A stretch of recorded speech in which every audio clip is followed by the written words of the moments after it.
So my name's Andrew Leach, it says there, and I am currently an independent consultant, works in risk management, but prior to that, I spent 20-odd years working for companies some of you might have heard of called Rolls-Royce. So Rolls-Royce make aircraft engines, and they supply bits that go on civil aircraft and military aircraft. So, you know, hopefully you'll find it quite interesting.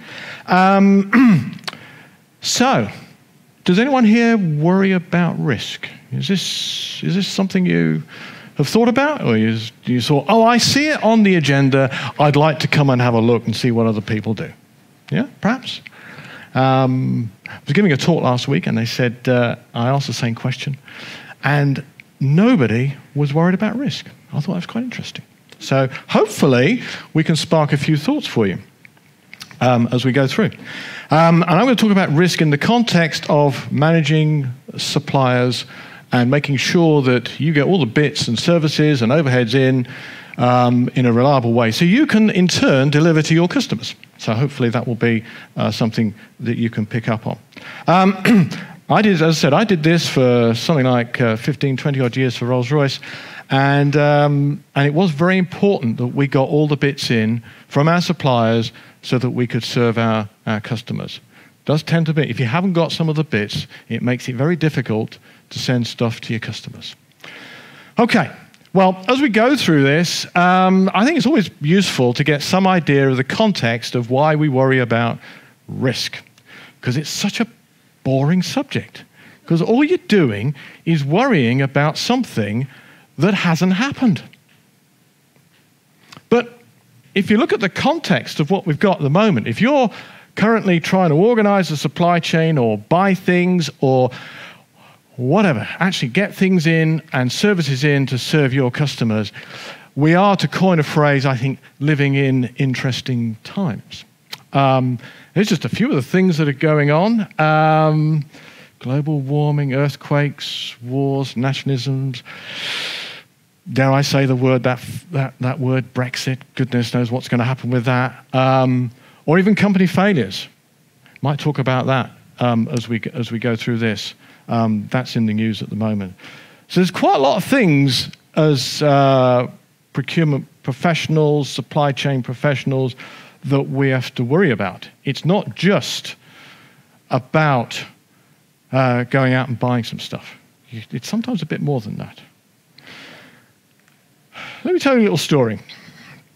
This happened to me a few years ago. Here we go. My little bag of sand. You say, well, what is sand? Well, sand?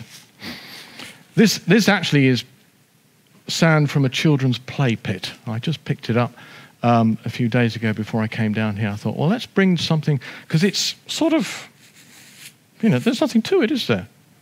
It's quite common, isn't it? Easy to get hold of? Is it expensive? Not really. And that was the problem. It wasn't expensive.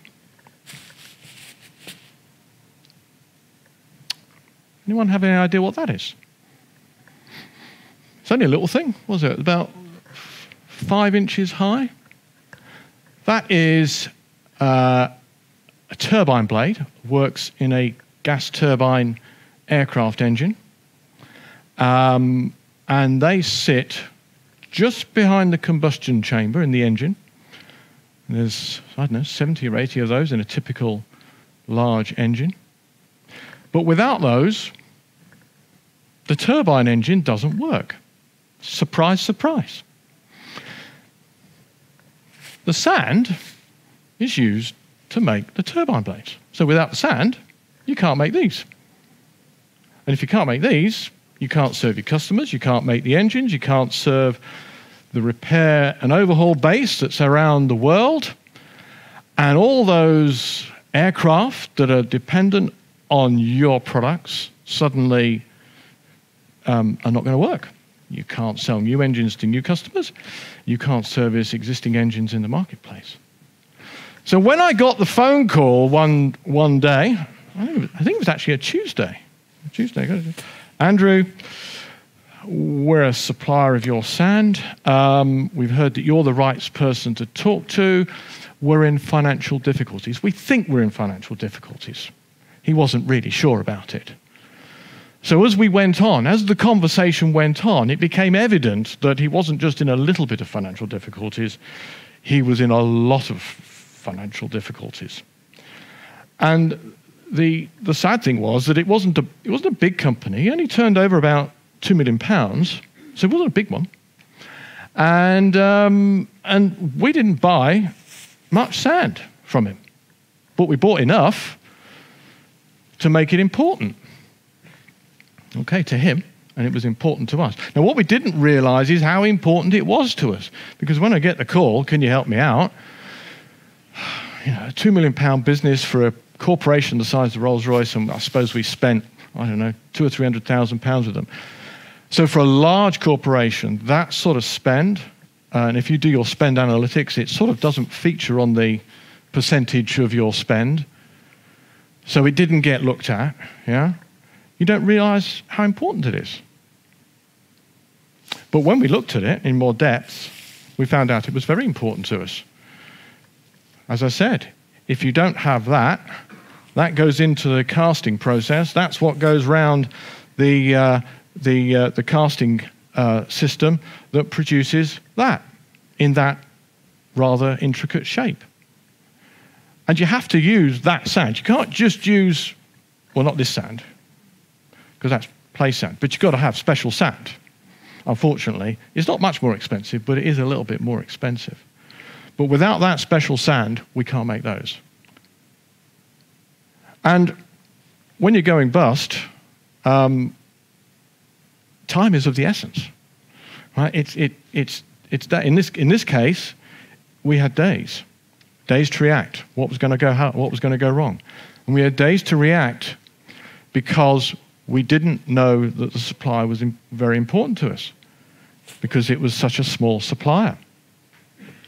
We'd done lots of things with our big suppliers. We'd done lots of important investigative work into those big suppliers, but we hadn't done it in the small ones.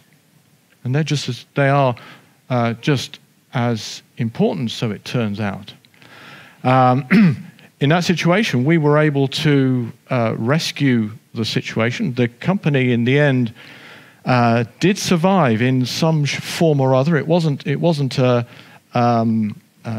total disaster, should I use that word? But it was very, very close. But we did come to within an ace of stopping the assembly lines, of stopping the repair shops, of stopping supplies to our customers, all for the sake of understanding and knowing what was going on in a relatively small company, or in fact a very small company. The upshot of that was that we totally changed our risk management process to make sure that we had identified suppliers that were critical to our business operations, be they services that we would provide to customers, be they overheads that would keep the company running, or be they, in this case, manufacturing overheads that were buried deep in the supply chain. So I put to you, although you might say, well, it's a little bit of a funny one. It's very specific to, in this case, Rolls-Royce. I would put to you that in most of your companies, you've probably got something similar to a sand supplier. Something that's very critical to you, but you don't necessarily realize how important it is to you. So you might well want to think about how you can ensure that you pick up these sort of issues. So the first thing that we did was we looked at our supply chains. We actually built, not just the first tier. We're not worried about who we initially buy from. We want to worry about the suppliers all the way down the supply chain. Yeah, this particular sand supplier, right, this that produces this, they were sat down in the casting and forging part of our supply chain. So they weren't altogether immediately obvious to us. We had to hunt for them. But if you don't do this type of analysis, and this is obviously this is just one supply chain. We had a lot of different supply chains to worry about, hundreds, possibly thousands. The bigger the organization, the more supply chains you've got to worry about, the more potential for things to go wrong. If they go well, that's fine. People don't thank you for things going well. They won't thank you for things going badly when you could have known about it in advance. And they might not just be based in this country, they could be anywhere in the world nowadays because we're much more global than we ever used to be.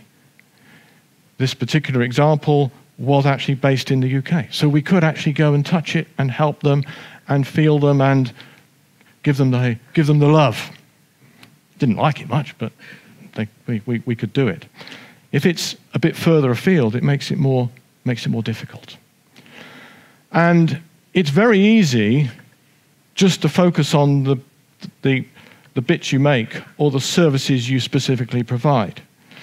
As I said at the bottom there, don't forget your vital overheads, right? Without your IT, for example, chances are you can't serve your customers. You can't keep your business going. There could be simple things in there that are really, really important to your business. So, understand your supply chains.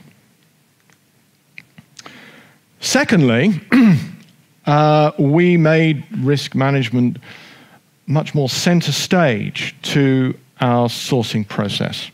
So many of you might be familiar with this is a sort of a schematic of a sourcing process.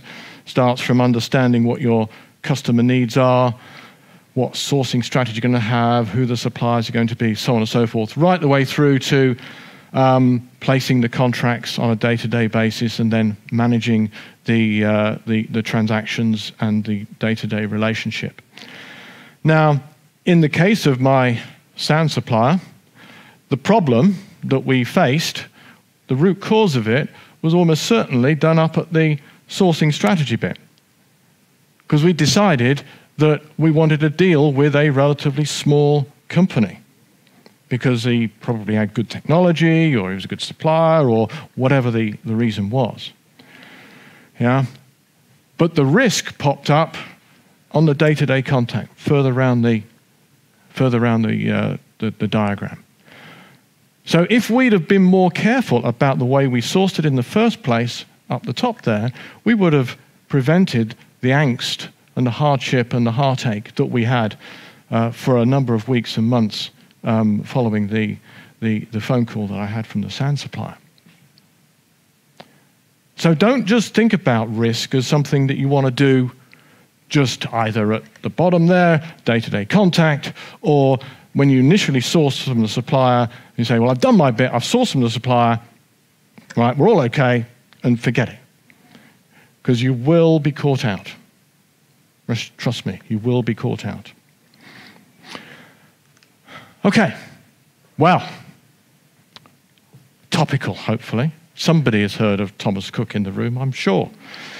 Somebody has heard of it. Obviously, a really tragic event, and you've really got a feel for the people that are away on their holidays or traveling at the moment, and those people that have booked holidays that are still to come, and those are obviously not going to take place through Thomas Cook.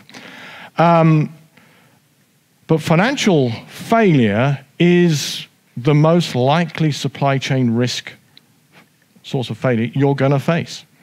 It's very, very common. It's something I spent a lot of time handling at Rolls-Royce, both in the prevention, how do I make sure that things don't go wrong, and in clearing up the mess afterwards, of which my sand supplier was an example.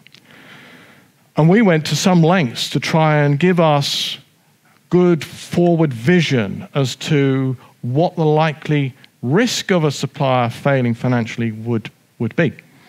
As a big corporate, we could afford to spend some time and effort on this. But nowadays, the tools and techniques that you've got are much lower cost, and you can actually get them for many, many smaller companies. These graphs you see here are an extract from the company that's actually sponsoring this session, Company Watch. I thought I'd put them up here just to give you a flavour as to what they can do. But in the case of Thomas Cook, if you look at this, and for those that don't know, Thomas Cook failed yesterday. It's gone bust, it's gone straight to insolvency, so basically nothing is going to happen. So everyone is losing out. Employees, creditors, customers, everyone's losing a lot. Right? So you really, that's the worst case that you could ever have. But ultimately, this is a problem that's been in the making for a long time. In the top graph, you see a blue line going across, and it's in the red zone, or sort of pinkish zone. Then from a visual management perspective, my takeaway from this is when that blue line is in the red zone, I've got a potential problem. I've got a risk. And this is all based on their published financial statements, so the accounts they fill in every year and send to Companies House and file publicly, and they send to shareholders. So this is not private information, public information, but it's just a way of analysing it, a different take on it. And when that blue line is in the red zone, it's a problem, and when it's in the white zone, it's less of a problem. In fact, it could be pretty good. Thomas Cook has not been in anything other than the blue zone, anything other than the pink zone for the last 5 years. And if you were to go back further, they were in the red zone even before that. This only tracks for 5 years. The middle graph gives a summary of strengths and weaknesses. I can't see any strengths personally if I'm looking at that. But there are bars on there. You can see in each year there is a slightly darker line. For those at the back, there's a slightly darker line. There should be a bar that goes all the way up near the top. Should be 2 bars and a line. And you can't see any of the bars. You can just about see the line, and the line's not very good. So there is, from the pure raw financial position that they've published, there are few, if any, redeeming features about the financial strength of this company. So it tells me that this company was hanging on in there by the skin of its teeth. And today's or yesterday's answer wasn't really a surprise if you'd have taken the trouble to have a look. Now, clearly, when you're booking your holiday, you don't go onto Company Watch's website, take out a license, spend £1,000 or whatever. I don't know what the licenses cost, but you don't do that. You just go down to the shop and you buy or you go online and you book it, right? But when you're setting up your business-to-business supply chains, you can look at this, and you can see it, and it is visual. And if you've got a concern, right, it can make you hesitate about how you wish to set up the supply arrangements with that company. And that's what we were able to do.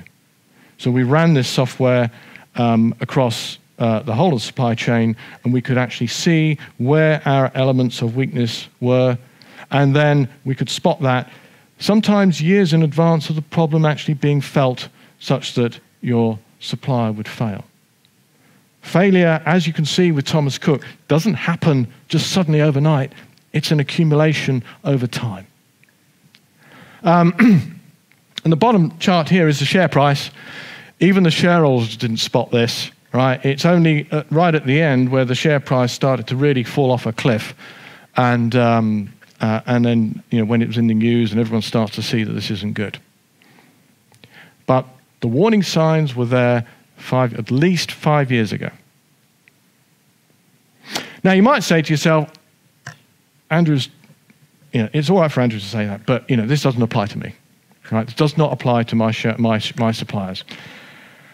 And it could be that that's the case, but I was looking for sort of how do I convince you that that is possibly not the answer. Well, that last point there, a little bit of research by a company called Begbie's Trainer. Most of you not have heard of them, I suspect. They are a firm of accountants who help companies get through insolvency or avoid insolvency. And they did a piece of research that looked at companies generally in the UK. And their take on this was that if you looked at the financial well-being of companies based upon, again, their financial statements they put into Companies House, which is publicly available information, of the order of 500,000 companies are showing significant signs of financial distress. That's a big number. Now, that's not to say that 500,000 companies are going to go bust in the next few weeks or months or whatever. But what it is saying, that the corporate base in the UK, and just the UK, this isn't the rest of the world, is showing distinct signs of financial weakness. So if you're sourcing, you've got a critical supplier to you in whatever, IT or whatever it happens to be, then you might want to think about this. Or better still, don't just think about one supplier, think about your process, think about all your suppliers and start to categorize them. Don't just worry about the spend analysis, worry about the criticality to your own customers and to your own business. Okay, it's not just a UK problem, this. We had a company that supplied us from Germany, based near Munich. Lovely part of the world, right? Nice mountains. And this was a company that I actually went to see. We stayed at a hotel. It's interesting. Stayed at a hotel. We used to drive from the hotel to the plant. I mean, it's a lovely plant. I mean, they spent a lot of money on this thing. Got lots of skills in there. And as we went through the village, right, we were held up by a herd of cows. You don't often find that. Totally relevant to this, but anyway, that's beside the point. Anyway, so I went to visit this company. It wasn't a large one, but again, they declared that they were running out of cash. And they were on critical customer programs, engine programs, and if we didn't do something about this, they would fail. They would fail. And the consequences of that would have been profound, whereas sand, you might say, is relatively, it's a raw material, it's relatively easy to come by. Making some of the widgets that go into gas turbine engines is actually technically very difficult. Needs significant investment in plant, in people, in engineering skills, training, and goodness knows what else. It's not easy. So letting this company fail would have been a big problem to us. But we were able to put in place a new source of finance for them, which we called a supplier finance program. We put in place a supplier finance program, which enabled them to get paid significantly earlier for their trade receivables and for their inventory. So we were able to give them a significant cash injection almost immediately, which enabled them to continue with the engineering work that was absolutely crucial to them and to us. And so for a period of 18 months, they were a bit hand to mouth, and I had to visit there a few times, and we had to help them with their management. We found that the management wasn't quite as strong as it could be, which was one of the root causes of the problem. And eventually, we were able to see them come through the other side. Yeah. So what you've got here is a method of giving you sufficient warning of a problem, and then putting in place some tools and resources to help the supply chain through that problem. So just switching to another supplier is not necessarily the easiest or cheapest thing to do, but being supportive of your supply chain, as we were in this case, is a good thing. That company is now a very successful company. As I said, they had a lot of technical talent in there. It's just a pity their financial management wasn't as good as their technical capability. And it continues to be a strategic supplier to Rolls-Royce. So a great result, we thought. Okay. I've talked about the financials of it. Now, this is a slightly different take on knowing your supplier. I mean, how many of you, do any of you look at who either owns your suppliers or who are the directors of your suppliers? Possibly you do. This example is one that I had, and it's a company called VSMPO, and it's based in Russia. It's quite a large company, employs, I guess, 20, 30,000 people. It's a big company. And its claim to fame, it's the largest titanium alloy producer in the world. And its big customers, apart from Rolls-Royce, were Boeing, General Electric, Pratt & Whitney, Airbus. So, big aerospace companies. Doesn't matter where they're based, right? We went to, this supplier of titanium. It's a good company. Does a good job technically, and we were okay with it, except that in April 2014, President Obama decided he would impose sanctions on certain Russian businessmen, senior Russian businessmen, who were supposedly had the ear of President Vladimir Putin. So there's a left of field problem, if ever I saw one, because we didn't anticipate this one. Very difficult to anticipate. And one of the guys on the list was this guy here, Sergei Shemezov, who I don't know very well, I confess. But he's one of the few people. I've done a search on Wikipedia, and he's got a long thing in Wikipedia. So he's obviously well known in Russia. And it turns out that he's chairman or CEO or very influential in a whole raft of different large companies in Russia, including VSMPO.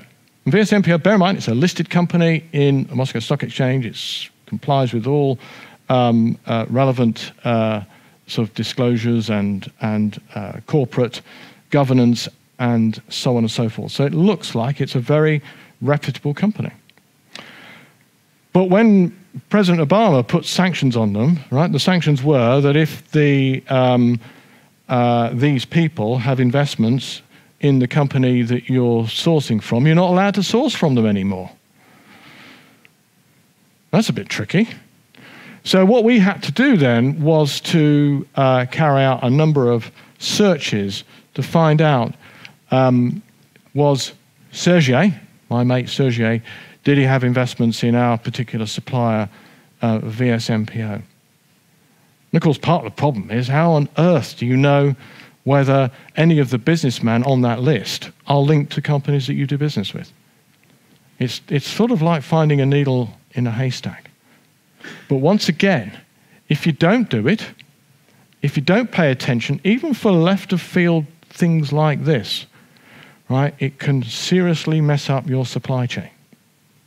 We were able to conduct that investigation, and we were able to confirm that we were not likely to be hit by those particular sanctions. So we could wipe our proverbial brow. And now it's part of the routine. We have to do this every year. You can't just say, well, I've done it once, I did it back in 2014 and I'm okay now, because you've got to repeat it until the sanctions are taken away in this particular case. And the other thing to bear in mind, this supplier wasn't a first-tier supplier. It was, buried down, as you can see there, in the smelter part of the supply chain, the refining and smelting part of the supply chain. So it's not, these are, again, needles in the haystacks you've got to find. But if they're important to you, you've got to have processes in place to find them. Your CEO won't be happy when suddenly a risk pops up and say, well, I didn't know about it. But if that risk then causes you to stop supplying to your customers, you won't be thanked for it. Okay. Right. Now, so we've done our sourcing. We're managing the risks. We can see what's going on. We're okay on the financial side. But what about risk within the supplier itself? How good are they at managing their risk? How good are they at ensuring that they can continue to supply to you? Yeah? So something that I've sort of put into the category of what sometimes people call it business continuity. You might have heard of the issue. Right? And we didn't know, when we first set out down this track, we didn't know much about what suppliers did. We'd go along and have our business meetings with them, and we'd have a nice cup of tea and a chat, or we'd have a negotiation, or we'd have a business review. But we didn't really know what underlying risks and issues they faced. So it could be that at some stage during our relationship, at a time that's totally inconvenient to us, we are going to see our supply chain shut down because of a risk or an issue that wasn't spotted. A classic would be if they have a fire. If they have a fire, factory burns down, right, and suddenly you're without that supplier. Yeah, nothing to do with financial risk. This is all about the unexplained or the unexpected catastrophic event. But there's lots of things you can do, and what we did, we set up a process whereby we got suppliers to do essentially a self-assessment. So we determined some categories that we were really worried about. So did they have a process for identifying risk? Did they have a process for mitigating those risks? And did they have plans for business recovery in the event of a catastrophic event happening? And for our identified key suppliers, we invited them to take part in a self-assessment process, a questionnaire, using categories not too dissimilar to the ones you see there. And ultimately, we were able to get them to flag up their strengths and weaknesses, and then flag up what they were going to do to try and improve the risk profile of their company. Now, some of them said, hang on a minute, this is too much like bureaucracy from a large company. Yeah. But the counter to them that we put across is, well, this is all very well, but actually, if you've not got fire sprinkler systems in your building, and a lot of them didn't have fire sprinkler systems as an example, then should you, in the unfortunate situation of having a fire, you could find yourself in serious trouble. And then you won't be able to supply us, you won't be able to supply your other customers, all for the want of a risk assessment and some sort of recovery plan. We then engaged it, put it into the supplier engagement process. So we didn't just leave it at that. We tried to get the supplier to discuss what they were doing on a regular basis, so that they would treat this quite seriously, and it was part of the supplier, ultimately part of the supplier selection process. And this is all about, again, trying to build a resilient supply chain. Okay? So, having built our resilient supply chain, and we've got the risk assessments in, and we've done all that stuff, there are times when something still goes wrong. You can still be caught out, as unfortunately, you know, the guys at Thomas Cook have found. You can still get caught out. So it's actually quite useful to have some form of early warning system to give you the heads up on something like natural disasters, which is what I got on the screen here, right? That tells you when your supply chain might be affected by natural disasters. This is a screenshot from a system that we used from a company called Supply Risk Solutions. It's a US-based company, small one, that but it's all internet-based, and it's all sort of electronic and IT-based. And they would get feeds from various sources, including the weather bureaus around the world, that would give them some idea as to what was happening with, for example, the weather. And the things you can see on there, the triangles on the right-hand side, just on the right-hand side of Florida, this is a snapshot of Florida, are tracking a hurricane that was going on, or a tropical storm that was going on at that time. Tropical Cyclone Arthur, I think it was called at the time. I don't know what it caused. I don't think it caused any damage. Now, by putting an icon there of the way it's tracking, you can see there it's tracking over a distance. You can also overlay your key suppliers on this, which is what we were doing. And the icons you can see on the peninsula of Florida, the red, green, and grey icons are individual companies that supplied Rolls-Royce.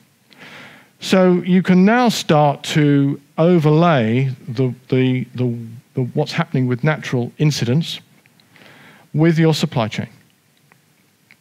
Now, a few years ago, we had there was I think a hurricane that went down the East Coast, went up as far as New York, and we didn't have the system in place, and it took us I think it was a couple of weeks to find out which were the key suppliers that potentially had been affected by this. So we had no idea whether this was going to be an issue to us, but it had caused total devastation on big swathes of the East Coast of the States. By putting this system in and juxtaposing the risk profile of supplier with your suppliers with the incidents you can see here, you can suddenly get a system that gives you immediate knowledge about the risk profile of what is going on with your supply chain. So no longer are we spending days, if not weeks, trying to find out what's going on. Right? This can be with the source supplier management teams within hours of the issue cropping up. And you might say, well, hang on a minute, that hurricane isn't going to affect all of those or whatever. Well, if you're getting alerts, right, from this system about your suppliers on your phone, right, you're on your way into work, you're getting the alerts, and you can then, when you get to work, you can pick up the phone or send an email or send a text to your contacts in those suppliers saying, how's it going? Have you been affected? So suddenly you can actually make your day more productive, because you can probably discount 90% of the companies affected and then focus in on the odd one or two that might have been the serious problem and therefore need your attention. Ultimately, it's all about serving the customer. Ultimately, it's making sure you can continue to serve your customer successfully, reliably, and not affect your reputation. Knowledge, advanced knowledge, is pretty useful. Okay, so I put to you, resilient supply chains make sense. Risk isn't boring, can be, but you won't be thanked for things going wrong after the event. You will be thanked for being able to continue to trade with your customers through all these sort of events. Grand. Thank you, everyone.